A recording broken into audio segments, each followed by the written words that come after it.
à tous. Journée pluvieuse, journée plutôt heureuse, en tout cas journée bien-être. On s'installe ici pour toute la semaine en ce 22 mai aux Terrasses d'Aise. C'est un lieu qui surplombe la mer, on est juste face à elle.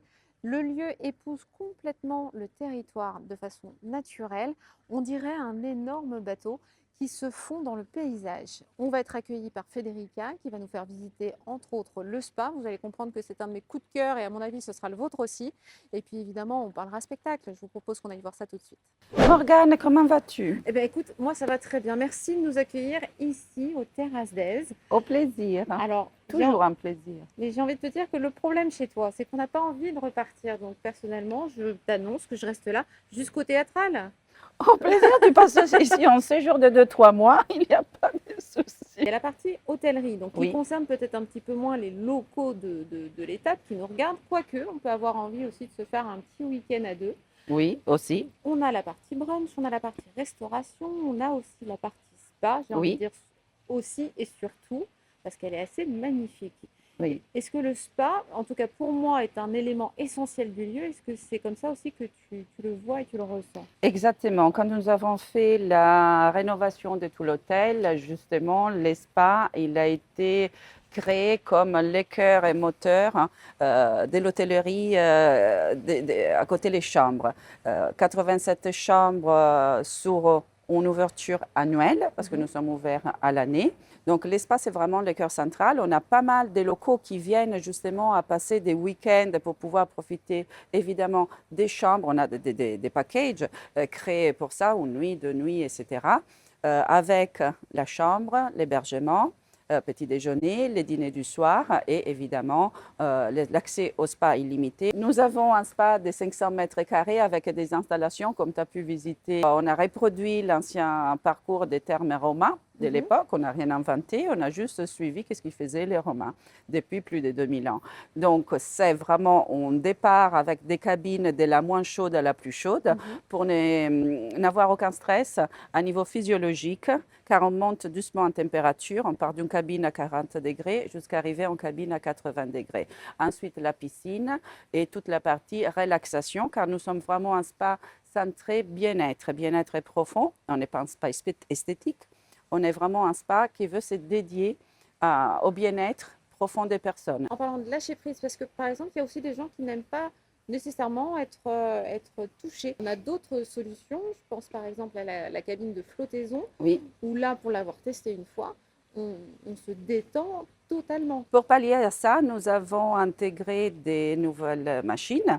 Donc, nous avons une cabine de flottaison. En effet, la cabine de flottaison, qu'est-ce que c'est? C'est un caisson avec de l'eau à peu près 40 cm d'eau remplie en sel d'Epsom, à peu près 500-600 kg de sel d'Epsom.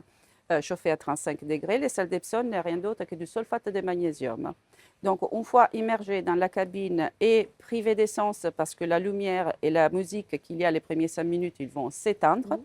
On reste vraiment en flottaison, comme sur la mer Morte, pour 1 heure environ.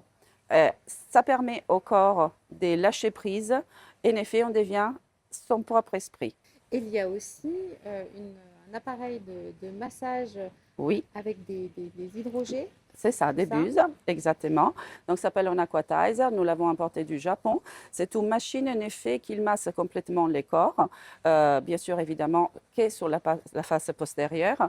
Et on règle l'intensité, on règle les programmes, on choisit les programmes en fonction de ses besoins avec la thérapeute pour pouvoir amplifier les drainages lymphatiques, pour pouvoir travailler plutôt sur les jambes, sur les dos ou les corps entiers. On peut aussi lâcher prise différemment en allant au théâtre. Du Exactement. 1er au 5 août, on aura les théâtrales d'Aise qui Tout vont à nous fait. accueillir à nouveau. Et les théâtrales, quelque chose me dit que l'établissement est assez lié à cet événement.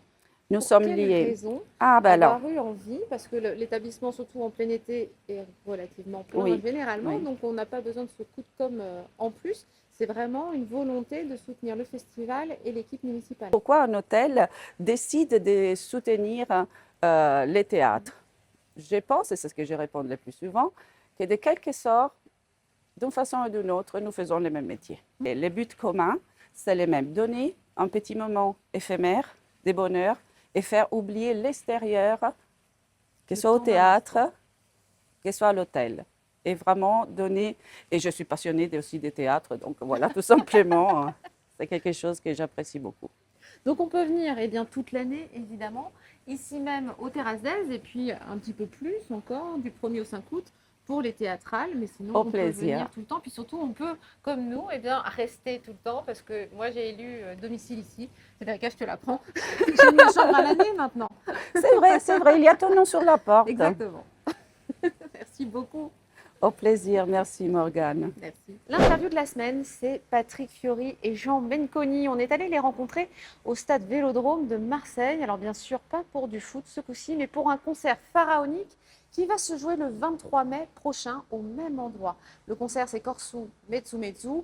Et là, quand je dis pharaonique, le mot est faible. On aura 1000 personnes à la logistique, 5000 choristes, un orchestre philharmonique et 130 artistes corses et continentaux qui ont répondu présents. Parmi eux, on y entendra Francis Cabrel, Florent Pagny, Affiletta, Marc Lavoine, Voce Ventoux, Patrick Bruel, Benabar, Jean-Louis Aubert, Jennifer, Il Cello ou encore Carla Bruni. Bref, la liste est longue, on ne peut pas tout vous dire tout de suite, mais en tout cas, on vous conseille bien d'y aller et on vous laisse en compagnie des deux artistes. Tous les amoureux de l'île de beauté.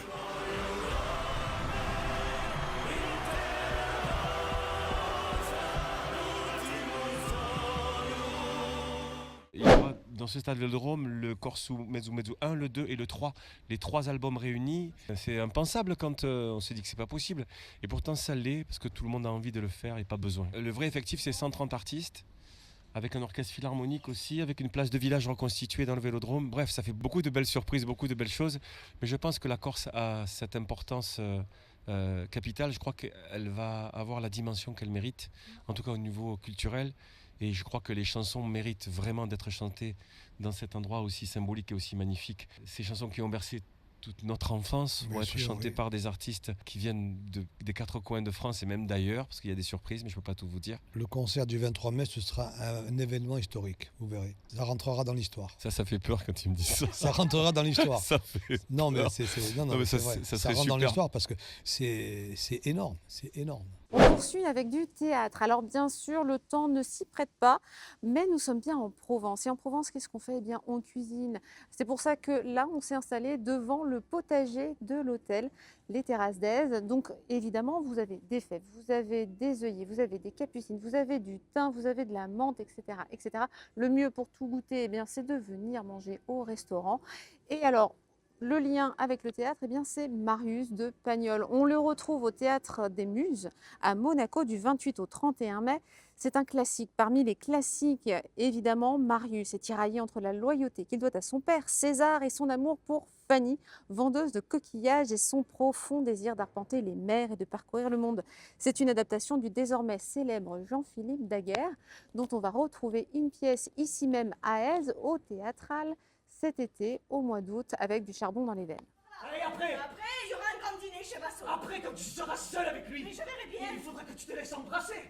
Il va t'embrasser sur la bouche et puis sur l'épaule. Mais tais-toi, Marius, ne parle pas de ces choses. Il faut en parler maintenant parce qu'après ce sera trop tard. Je me suis réfugiée dans la cabine de sel pour vous parler d'un sujet qui va concerner la plupart des femmes, la ménopause. Alors comme ça, c'est pas glamour, mais en tout cas, Alex Good en a fait un spectacle, ou en tout cas, il a adapté un spectacle américain en comédie théâtrale et musicale sur scène en France. C'est en tournée actuellement avec 4 comédiennes qui vont interpréter 4 personnages qui n'ont rien à voir les unes avec les autres, mais qui vont traverser ce moment délicat en même temps. Alors bien sûr, bouffée de chaleur, saute d'humeur, mais aussi fou rire. On va dédramatiser et on va évoquer ce sujet naturel, enfin sans tabou. Ça se jouera le 2 juin au Canet à la Palestre et le 16 juillet, un petit peu plus tard, aux Nuits Auréliennes de Fréjus. Je pleure, c'est incontrôlable. Oh, qu'est-ce qu'elle a, ma gueule! Puisque le temps n'est pas au beau fixe, aujourd'hui, on a décidé de se réfugier à l'intérieur, dans le bar des Terrasses d'Aise, pour aller prendre, pourquoi pas, un chocolat chaud.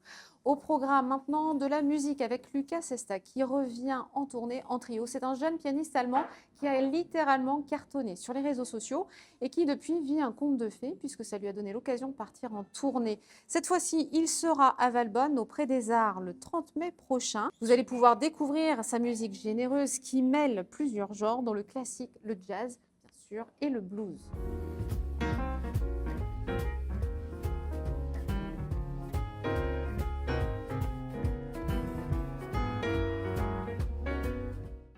on se rapproche dangereusement de la sortie parce qu'évidemment, on ne va pas pouvoir rester toute notre vie ici aux Terrasses d'Aise, malheureusement. En tout cas, pour finir en beauté, je vous propose d'assister au rallye des princesses, en tout cas à leur arrivée. En effet, les princesses vont partir de Paris dès demain et arriveront avec donc le rallye le 28 mai prochain, place des Lys à Saint-Tropez. C'est un rallye de régularité 100% féminin qui va rassembler près d'une centaine d'équipages au volant de voitures anciennes qui datent de 46 à 91. On aura des coupés, des roadsters, des berlines d'époque qui composent un cortège aussi raffiné que spectaculaire.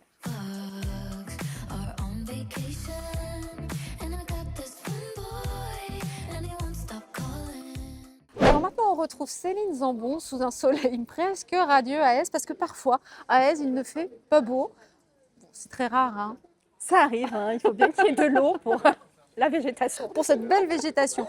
Alors, nous sommes avec toi pour parler des Théâtrales d'Aise qui se tiendront cette année pour la 4e fois, du 1er au 5 août, sans vent, c'est promis, et sans pluie. Je ne chanterai pas, c'est promis juré, au mois de juillet, je ne chante pas. Moi non plus. Merci de nous accueillir dans ce magnifique village.